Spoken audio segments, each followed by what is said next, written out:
Most of you already know me. My name's Kevin Darcy. I have a company now called Think Fuel Marketing. We are a digital marketing agency and HubSpot consulting agency. But today we're here to put on our Tech Connects hat and talk a little bit about SEO. And I thought, well, let's put together kind of a list of actionable items that people could take away, and whether they do it themselves or work with people on their team responsible for these areas, have a list of items that they can put together. As Kelly mentioned off the top, I came down with something over the night. Not feeling the best, so bear with me, as I'm probably not going to be as lively as usual. So I'll do my best. So first thing I thought of when I started putting this presentation together was that I'm doing it in the middle of January, so you probably got other things on your plate. You're not going to start this until February, and February is a short month. So I actually decided to drop it down to things you can do in 24 days to give you a little extra time for next month. And the objective for today is, like I talked about earlier, giving you actionable tasks that you can work on to improve your site's SEO. There's a lot that goes into SEO. It varies in the sophistication level and the skill set that you need to have to do them. But if you get bogged down with not doing anything, then you're never heading in the right direction. So a couple quick indicator or legends, I guess, here as we go through. On the different slides, you'll see a high, medium, or low indicator. And this is the difficulty of actually implementing this. So something that's listed as high, you're probably going to want to turn over to like your website developer, or if you're working with a marketing agency, you should talk to them about it.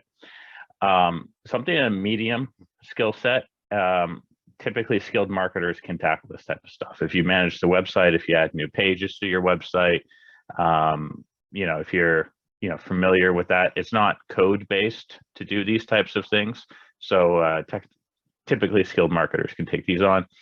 And then the bottom one is the low difficulty, and it's pretty basic stuff. If you're able to log into your website and edit some text on a page, you're able to perform these ones.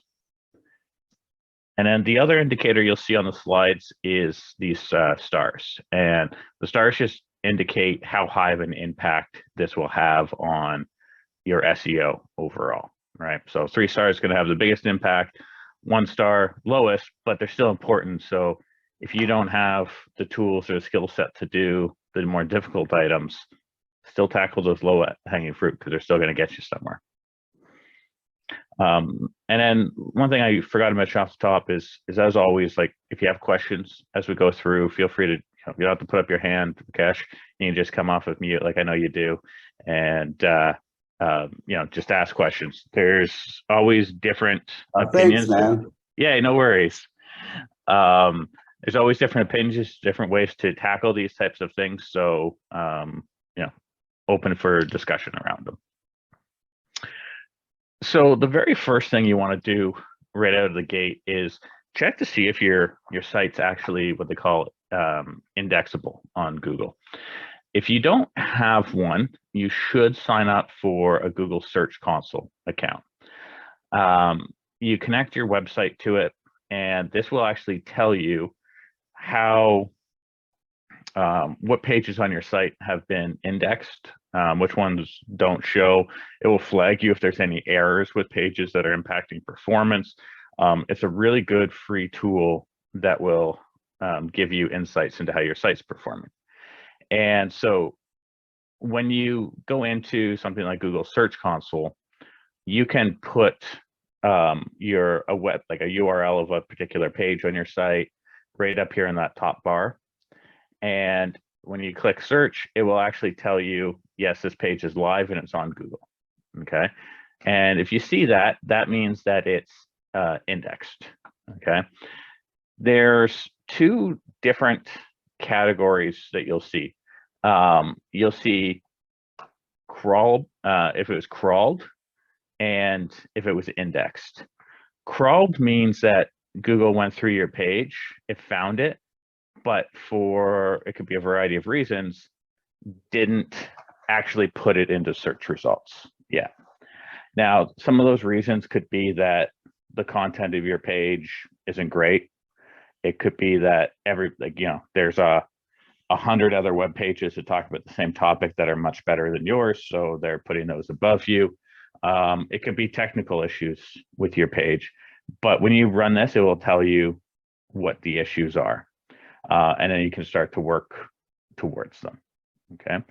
There's also tools out there like a product called Write with a Y, SEMrush, Hike SEO is another good one, that you can point it at your site and it will crawl everything and tell you how you're performing on a page by page basis instead of checking them one off here. And if you want, and there's a few spots we talked about this throughout here, I'm going to share the slides afterwards. And if you want to click on the link here, we can actually do a full audit using our SEMrush tool on your website to see if there's any issues or challenges or low-hanging fruit for you.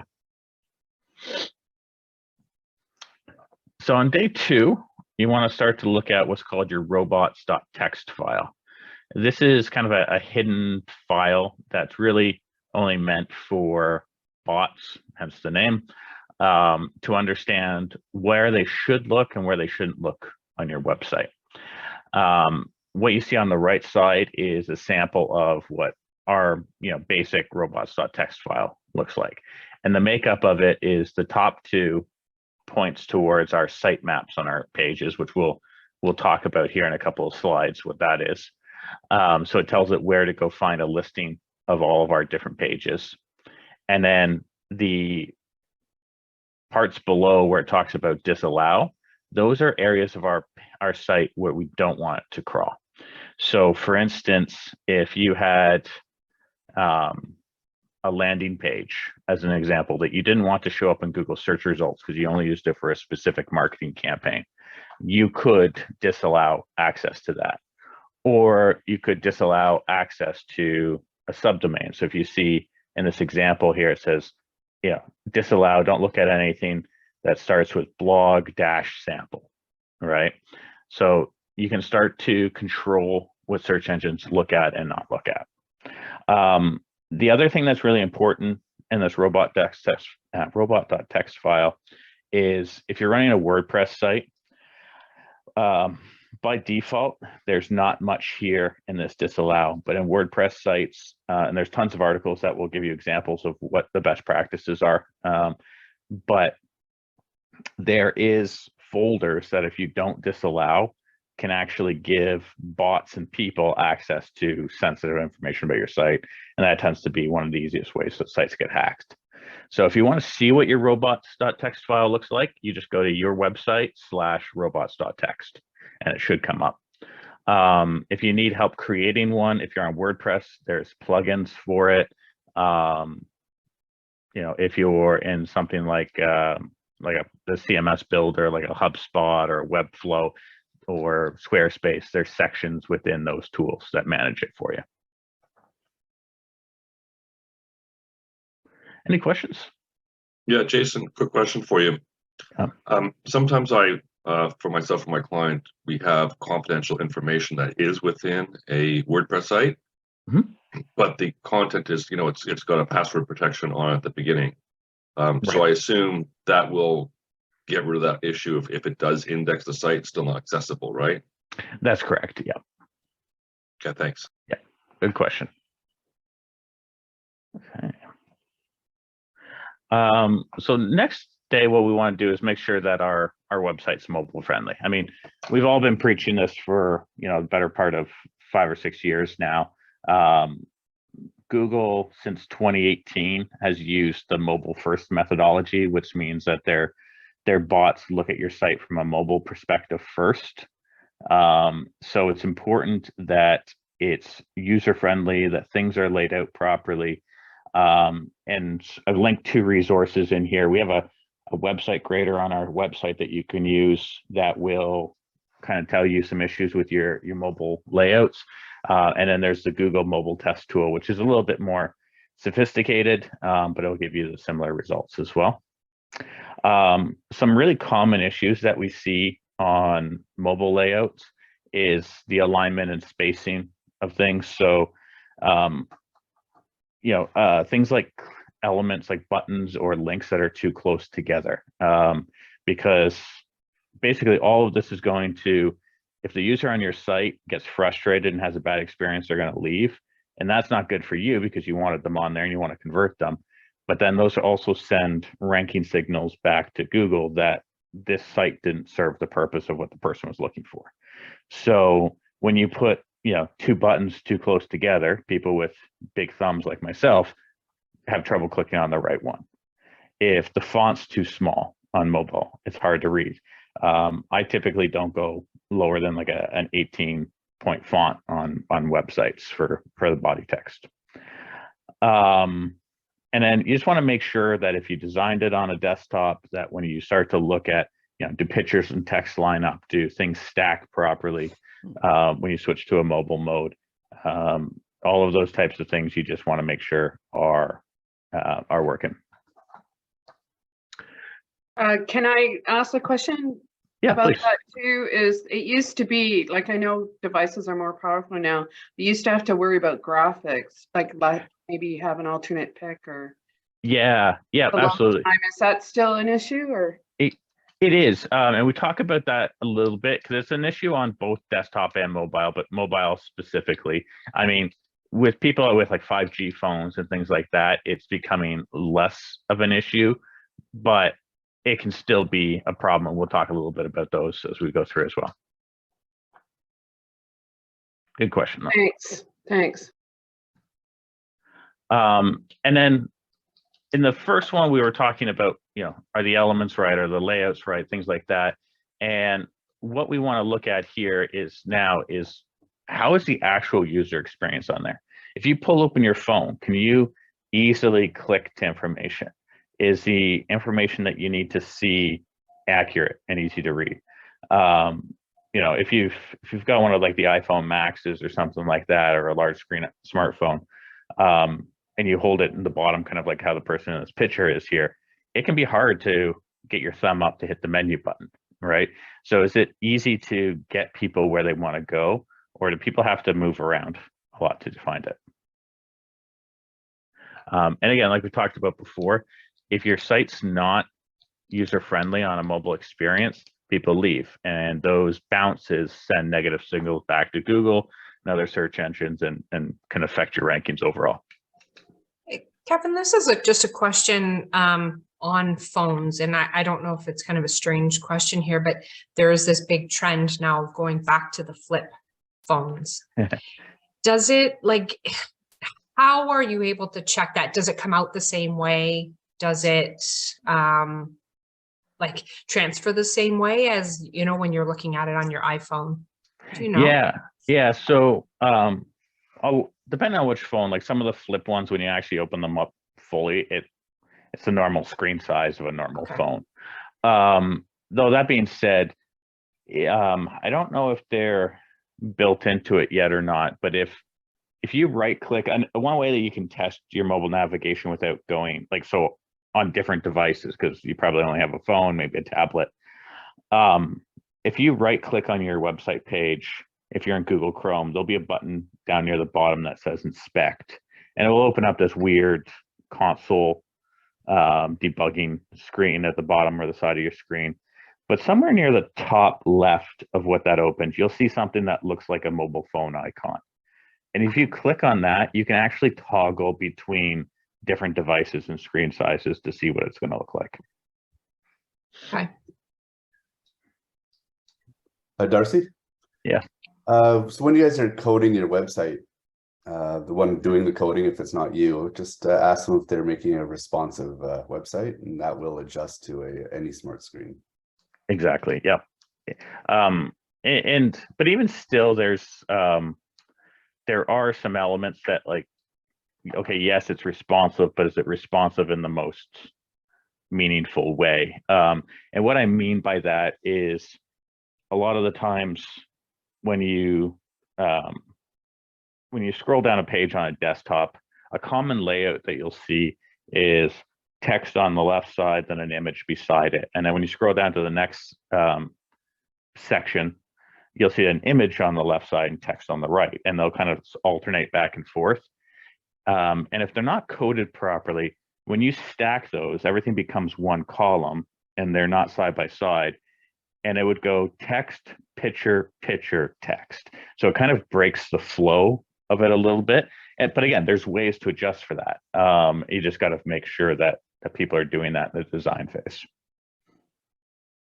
I like to think of it as responsive just allows you to do these things. Yeah. Yeah.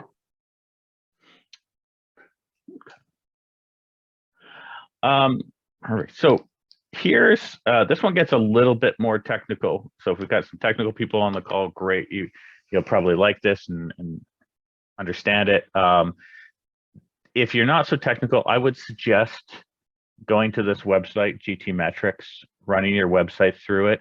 And if you're getting a low performance score across these metrics, I would talk to whoever builds and manages your website about ways to fix it. So this is an overall performance of how fast your site loads, how responsive it is, and it will give you a grade of where you want to be. So there's 3 main metrics that you kind of care about on here. So one is going to be about the loading speed. So they call this the largest contentful paint. And basically this is when the whole page starts to have content on it. So, sometimes you click on something, you just see a white page, and then all of a sudden stuff will start populating in. So this is the time it takes to do that. We've probably all seen websites before where you get there and you start to try to scroll on your phone or whatever, but it's not moving. So that's your time to being interactive, because too much is loading down below, so you're not able to scroll yet.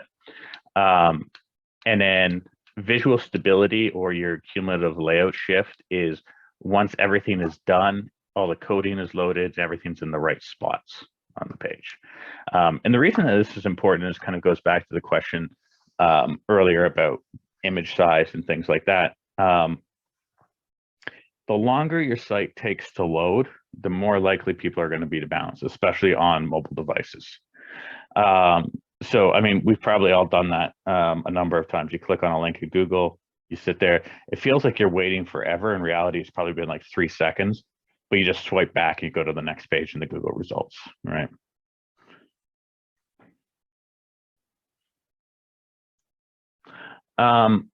Broken links. This is a really big one for a few reasons, and it's an easy one to fix. So what we want to do is look for internal and external broken links. Internal means links that are on your website that point to other pages of your website.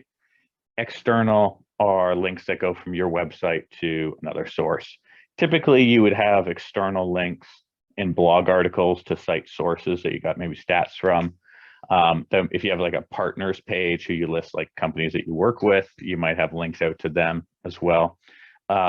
But broken links to users and search engines is an indicator that you're not maintaining your website.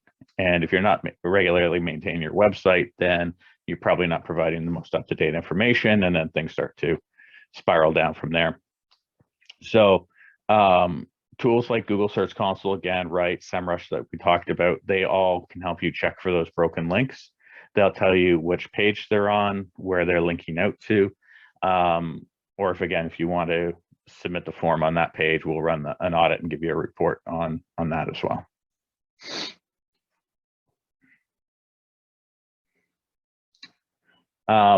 And then similarly to broken links, one of the most common reasons for internal broken links is that you change the URL or the slug or the path of the page that it was pointing to. So if I had a blog article, let's say, called like marketing tips for 2022, and I went and updated that article for 2023 and changed the URL, any link out there could be broken now.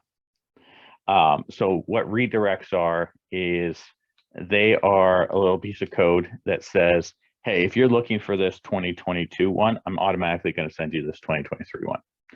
Okay. Some programs, some website builders will handle this automatically for you. With WordPress sites, this is something that you're probably going to want to get a plugin or have your developer code in for you. I try to avoid changing URLs whenever possible. We'll talk about some URL structure in the next slide or two. And you might say, oh, I got to go home and change all of these. It can actually be a bigger challenge to change URL structures. You may negatively impact yourself in the short term. So the value may or may not be there. The other thing to watch out for are two most common areas where we see these becoming a problem en masse is what they call chain redirects. And this would be the example of that blog article for 2022. But let's say I've been writing about this topic for the last 5 years. And so I have 2018, 2019, 2020, and so on. And each one links to the next one. And if somebody finds a link that goes to that original 2018 article, then they're going to get redirected to 2019, and then 2019 to 2020, and 2020 to so on. And that's called a chain redirect. And you may have seen this sometimes on your, particularly on your phone. iPhones protect you from it because sometimes they can be malicious. It will give you an error message and say, this website tried to redirect you too many times, so you can't load the page. And that's a chain redirect. So you want to watch out for those.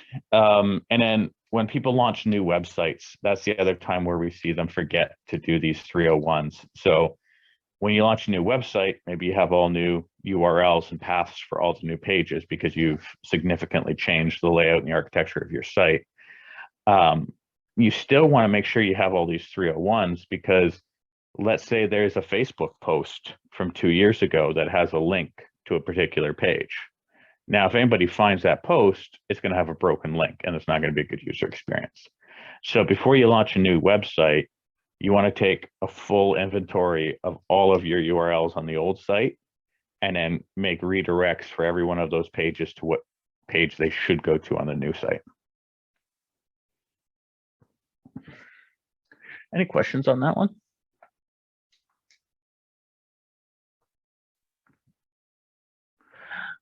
Okay, next one here, and this is, again, you've got to weigh the pros and cons. I wouldn't necessarily say like go back out and like revamp, like change everything on your current site because you could run into those redirect issues.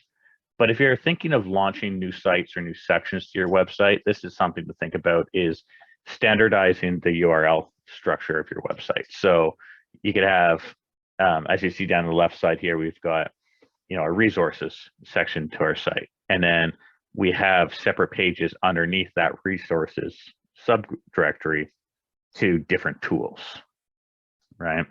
And having it spaced out like that makes it easier for users to understand where they are in the overall process or the hierarchy of your site.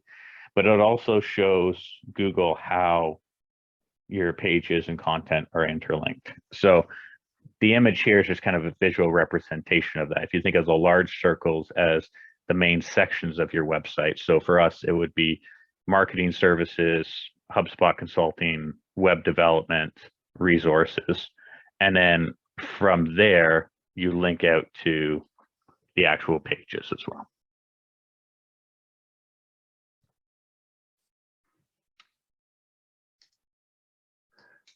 Day 9, short URLs. So where possible, try to keep your URLs short. So again, we just talked about having these subdirectories, and that's okay, and that's a smart move. But you don't want to have like really long URL names for a couple of reasons. One, shorter URL names, less than 74 characters, will actually show in full in Google search results. Okay. Does it actually impact your SEO to have a really long name? No, Google can process URLs over 2,000 characters, but users don't. So being able to quickly see this one, that tends to clue people in that, yeah, this is the type of page I'm looking for.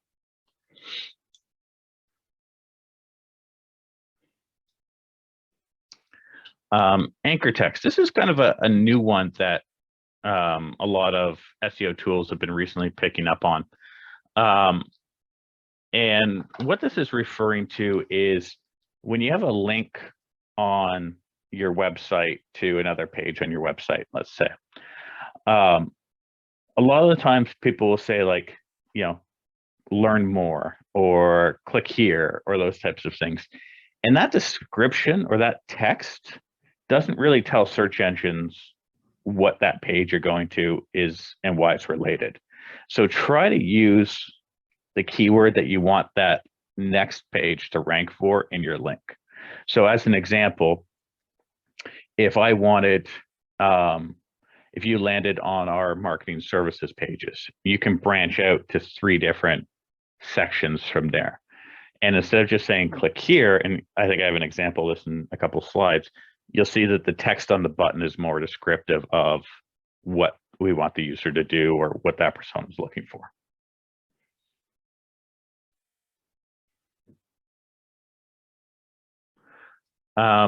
Short click paths. So what we mean by this is that people should be able to get to any one of the sub pages on your website within 3 clicks. We don't want to bury content under like multiple different layers of subdirectories and multiple menus and things like that. It's going to be hard for people to get to where they want. Your core content, you want to get people to in less than 3 clicks. And this is where you can start to use things like filters or search tools to help with that. So if you think of most blogs, you have the ability to pick a drop down and pick which category or tag you're interested in reading. And that's a way to help get people to what they're looking for quicker.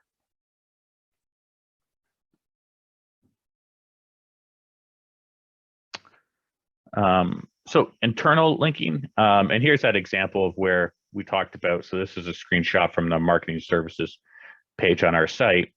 And you'll see that the text here is not just like click here. It's explaining where they're going or what they're looking to do.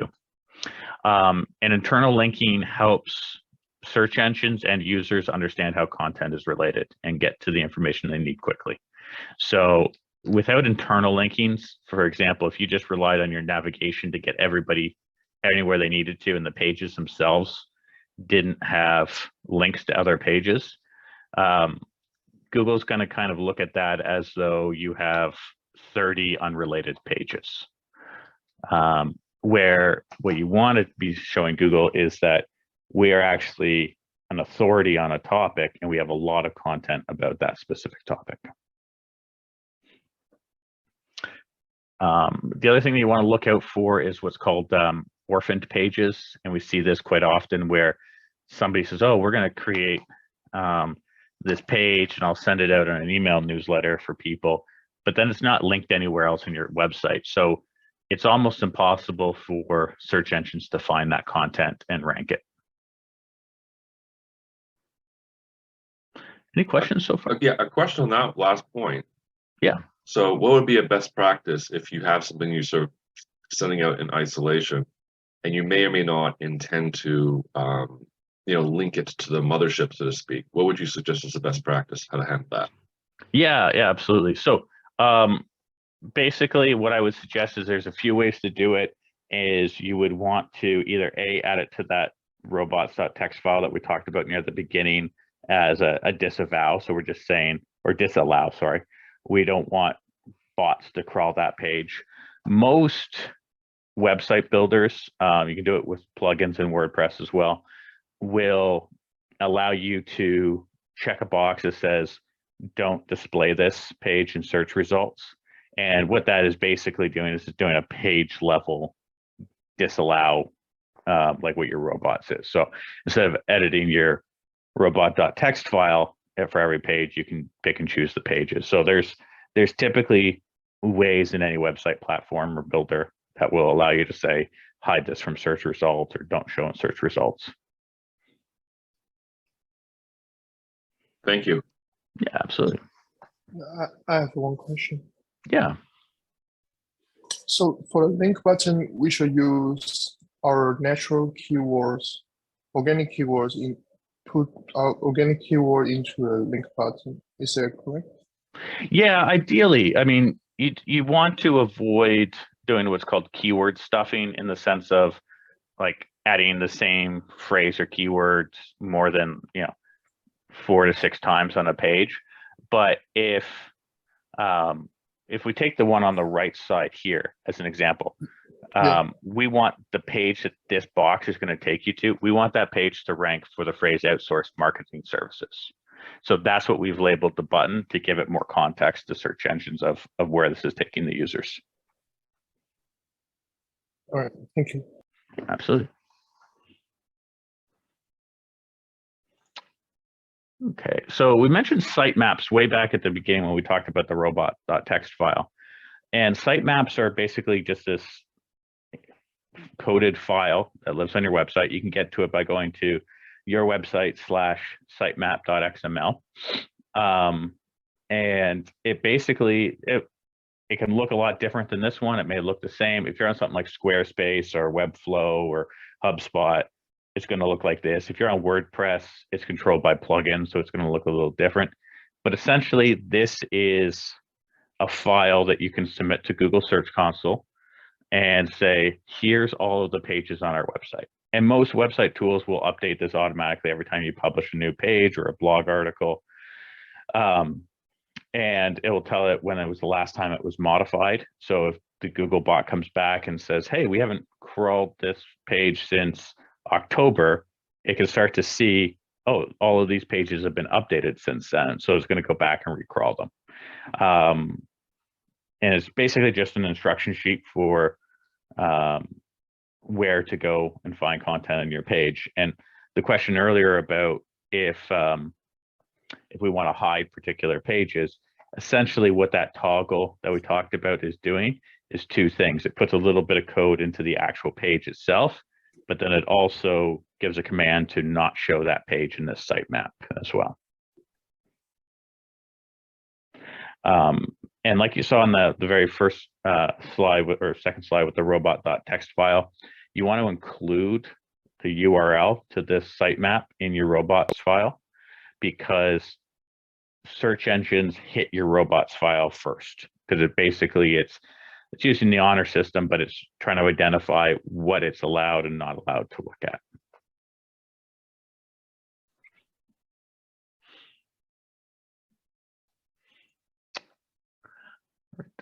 Keyword research. It's amazing, in a topic about SEO, we went this long before we started talking about keyword research. But if you're not doing research around what keywords apply to which page that you want to rank for, you're just kind of throwing up a bunch of content and hoping that it resonates with somebody. And so there's a lot of tools out there that can help you with this. Google Trends will show you common phrases and if they're trending upwards or downwards in popularity. When you run searches for phrases that you think you should rank for, usually at the bottom, you'll start to see people also searched for these phrases. Tools like SEMrush or Hike SEO will give you suggestions and ideas, and then they'll also tell you how competitive they are. One test to do is if I said, hey, I want to rank, we're a HubSpot consultant. If I said I wanted to rank for the phrase HubSpot, I know right away it's never going to happen, because if I search that phrase, you're going to have probably HubSpot themselves dominating like half of the first page at least. You're going to have things like Wikipedia. You're going to have some much, much larger agencies than ours up there. And so I go, well, that's not a phrase that someone of our size is going to rank for, right? So competitiveness is a factor. The other one, and I'll give you a little tip on how to test this without having to buy these tools, is the intent of the keyword. Intent is really, really important. And what we mean by that is, what do search engines believe people are looking for when they type in that phrase? So if you think, I really want to rank a particular page on our website for this phrase, if you throw that phrase into Google, and I would do it in an incognito window, like a private browser window, so it's not influenced by your search history.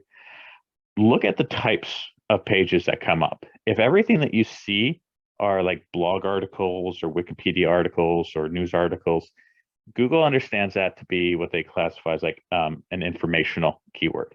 So people searching for that are looking for education. And typically in that case, it's best suited to be a blog article that you want to write for it. If you type it in and you see a lot of like service pages for your competitors and things like that, Google understands that to be more of a commercial keyword, which means that they're looking for products or services. And if you enter in a keyword and you see a lot of e-commerce product ads, e-commerce websites, that's going to be what they consider a transactional one, which means that you want to optimize a product page for that. Does that make sense? Yep. Yeah, yes, I have a question. Sorry, probably I missed that part, Kevin. So if I want to find other company in our industry, what keyword they are using, so I can use Google Trends and SEO, so those tools, because you go ahead, sorry. Yeah, good question. So Google Trends won't really show you competitive insights, but SEMrush and Hike SEO, Hike's a lot more affordable. You can put in like different competitors and it'll show you how they're ranking and what keywords they're ranking for. In SEMrush, you can do what they call a keyword gap analysis, where you can say, hey, show me words that these 3 competitors rank for that I don't. So then you can start to get an insight of where you need to build out more content or refine your existing pages. Thank you. Appreciate it. Hi, Karen, one question. Yeah. So between SEMrush and Hike SEO, which one do you recommend? SEMrush is a lot more robust in what it can do.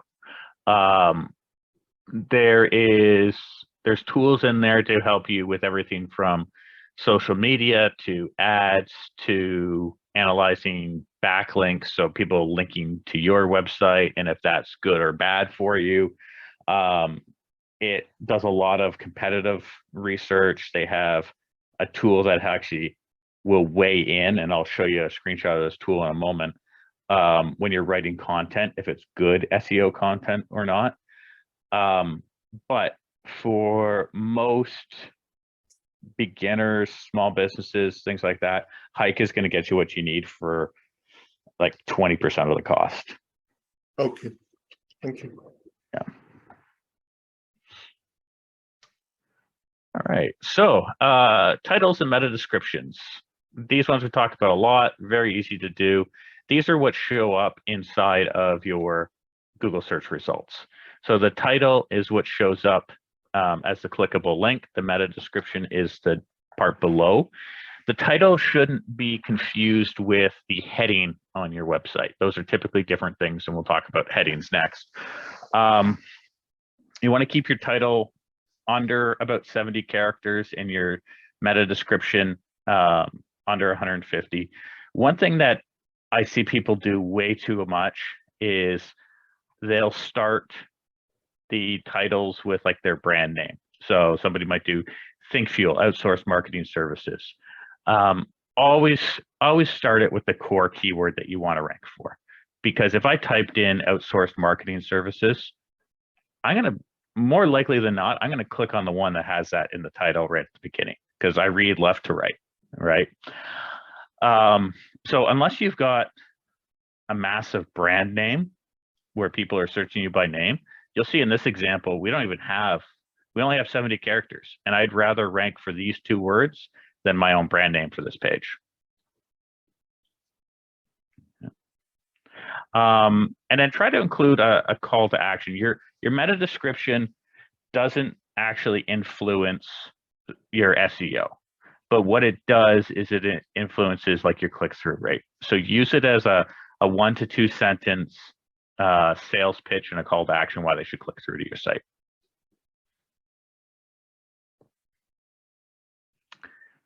Headlines. So this is where we're talking about. These are a little different than your page title. So typically most website text editors are going to show you a bar similar to this across the top, and you'll have this ability to drop down and format things as, paragraph is your normal body of the text, and then your headings are the different subcategories or breaks that you want to put in there. Only ever use the heading 1 once on your page.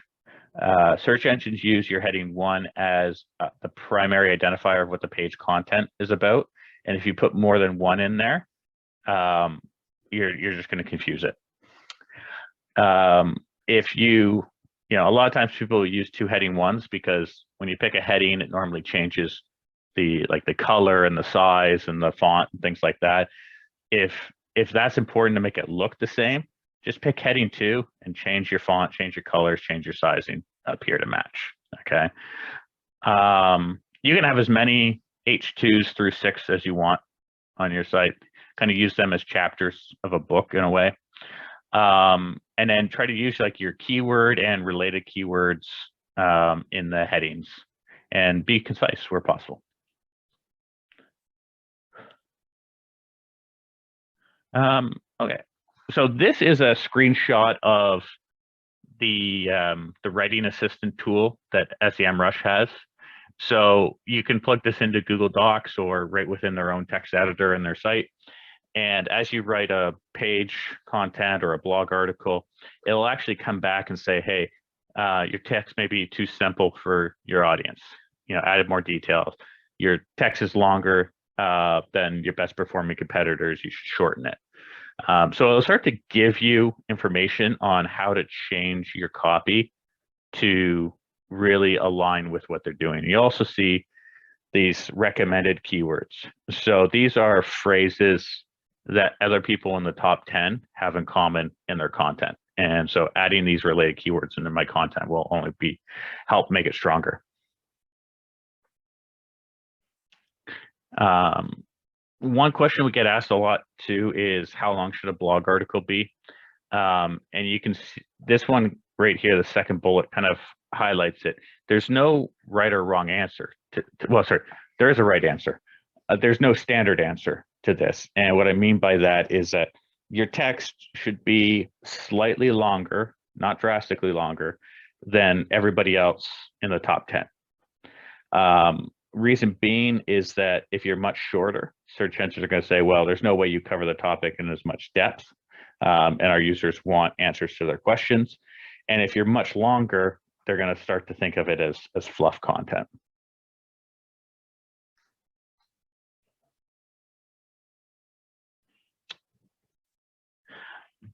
Duplicate content. We see this one come up a bunch where, let's say you had 3 locations, like 3 physical storefronts, and you have a website page for each one of those storefronts. We see people use the exact same text, but just change it from Toronto to Markham and Markham to Richmond Hill. Those pages aren't going to rank well because Google says the content on this page is the same as these other ones. It's just the city that's changed. So aim to be 80% of your page content should be unique. Some areas where people get nailed for duplicate content without even realizing it. Let's say you have a PDF uploaded to your website because you want a downloadable case study, but you also have that case study as an actual page on your website. If both of those are indexed, that's duplicate content. Okay. And then another example, and this one to check, is see if your website is accessible via both www and non-www. And what I mean by that, go open up a browser, type in your website. When it loads, look at the full URL that's up in the top.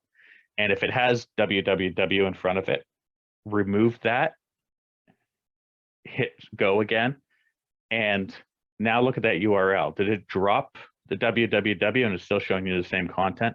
Or did it redirect you to the www version? Your website has to be set up to say, I want everybody to go to this, www version.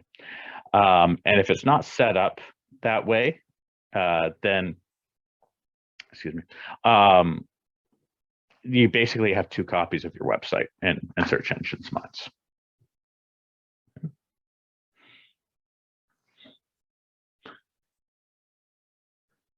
Recycling content. So updating old content with new facts, examples, formatting images, making it easier to read. Those are all great tactics. And what you want to do when you do this is, let's say I had, you know, the best lead generation tips of 2022. And Kevin? now we're, yeah. I'm just a little disturbed that Kelly found this funny. Yeah, I thought so too, but it's those times you're supposed to turn your camera off, Kelly. Yeah, good point. I did laugh actually when I saw that. So yes. So did I, but my picture's blank. And so, yeah, going back to the example, if I had, you know, lead generation tips for 2022, and now that we're going into 2023, I want to revamp that.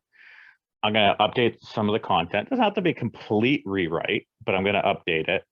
I'm going to change the heading because I want to change it to 2023. You know, I may leave the slug the way it is if it doesn't have the year in it. If I do have to update the year, sorry, I should take a step back. We actually don't want to update the slug at all. So hopefully your year is not in that slug. You can add video, things like that.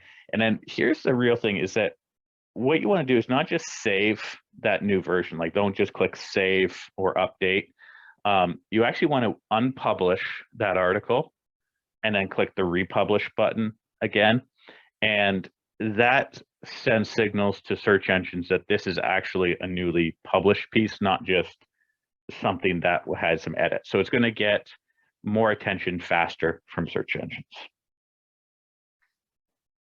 I know it's late though. I have a question though about recycling content. If you have, like, let's say I have a blog that I've been blogging for years, right?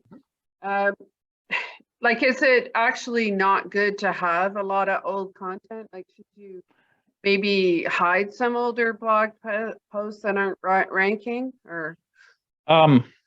If they're still relevant, then I would, instead of writing new content, I would go back and do this process on those old ones to modernize them and to get them back into rankings again. If they're not relevant anymore, you know, if let's say you've been blogging for, you know, since the early 2000s and you have a blog article about SARS, probably not super relevant anymore. So you can actually do away with that, and that's probably a good thing. Okay, so that's good. So just maybe make the pages look a little different and republish them if Yep. they're relevant. Yeah. Exactly. Yeah. Another quick win is looking at your almost page 1 pages. So try to find pages that are on page 2 of Google, right? Those ones are so close to being on page 1, and they're going to be a lot easier to push from page 2 to page 1 than something that's brand new. So go back into those pages, see if the content needs to be revamped, run it through one of those like SEO tools like SEMrush or Hike, see where some errors are, suggestions are, create more relevant headlines, add more content if it's light on content, check for large oversized images that may be slowing it down. All of these typical things that you would do on a normal page, because like I said, it's a lot easier to take a page that's ranked 15 and put it up to 9 than it is that take something that's never been indexed and try to get it on page 1. And then speaking of images, like we talked about early on, we do want to make sure that you're optimizing any images that you upload. We see this way too often.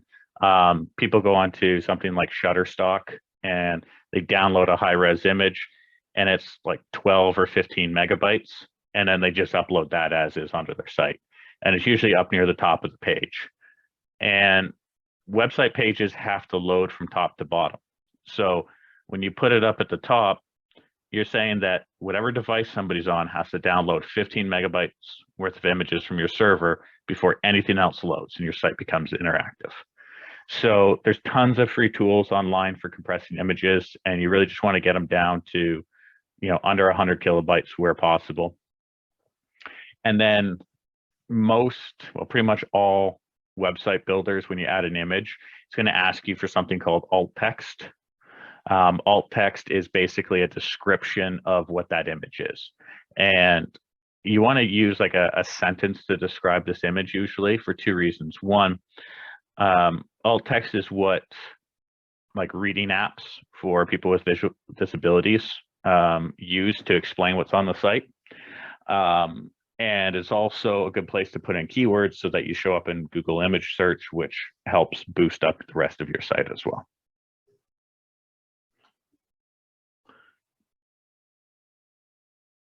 This next one is probably the most difficult one to do on the whole list. Definitely something that if you're not a developer, you probably want to pass on. But rich snippets are these things that you see in search results. So like this top one where it's you search for a question and it will show you these different FAQs that come up. Or when you search for something and you see multiple links kind of indented underneath them. Or if you search for a recipe and it will show you the picture and the recipe and the ratings and all those. Those are all what's called rich snippets.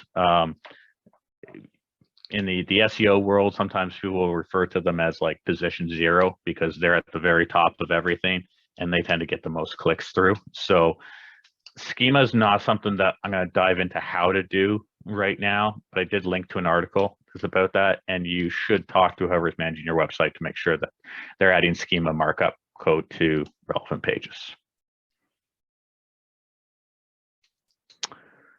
Add what's called a favicon, and these are like the little logos or icons you see up in the top of your browser. It's kind of like a mini logo for companies.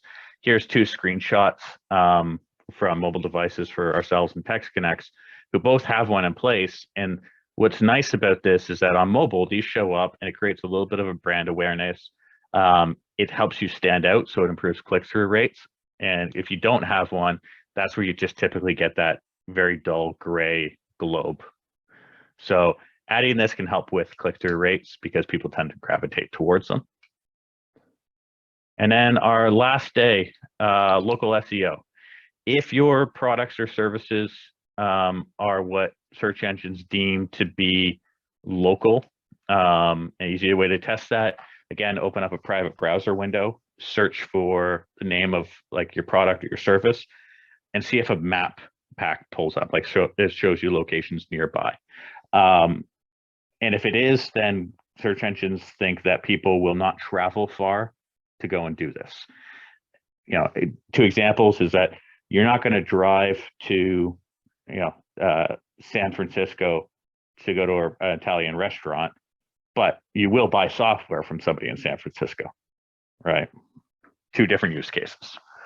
And so if you are a local service or a product provider, if you have a physical address, make sure that your name, your address, everything like that, your phone number and the site's footer page and the contact us. Make sure you've signed up for Google My Business and that's all optimized. Combine keywords and locations in your headings. So if you offered car detailing services, you could have multiple pages for different locations. So it would be car detailing in Uxbridge, car detailing in Markham, car detailing in Richmond Hill. And reviews obviously highly impact click-throughs and how you show up in local map packs. So encourage people to leave you Google reviews. Just get on them. So I know we're just at time and I'm kind of fading here, but if anyone has any quick questions, and again, there's a link here that we can run an audit on your website and let you know if there's any issues or things that you should be aware of. And I'll package this up and send it over to Kelly so she can get it to everybody.